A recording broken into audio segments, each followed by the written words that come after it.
Karl Lagerkvist was born in Sweden in 1891.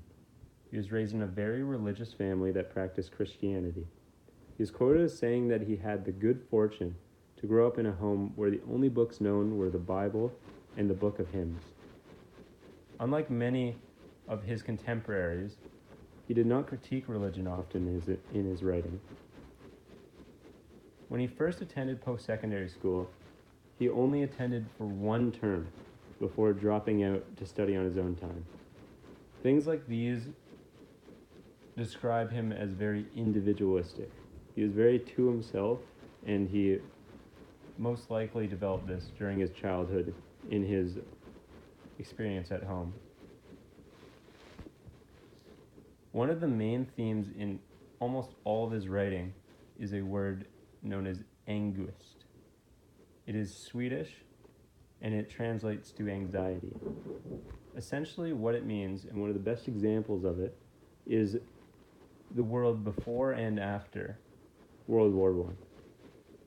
The optimism and heroism going into World War I that was then squashed, and no one ever wanted to fight each other ever again. That is essentially what angst is, even if I'm not saying it right.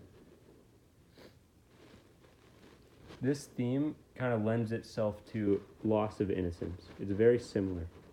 And he was quoted as saying that innocence is ignorance and loss of innocence is awareness.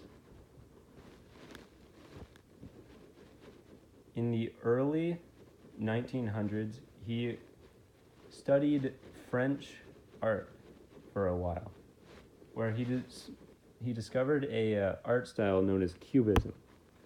And basically what Cubism is just blunt, very aesthetically unpleasing, just cubes, kind of put into art and created and crafted to make different pieces of artwork.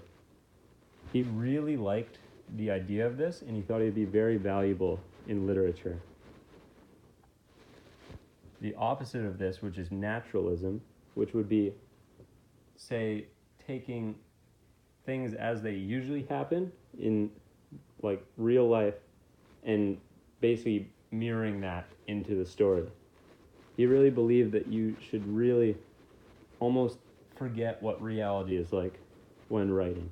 And he believed that you should take very, very jagged, like cube-like, like not round and soft and easy to follow and easy to understand, but kind of like jagged and hard to understand, but meaningful.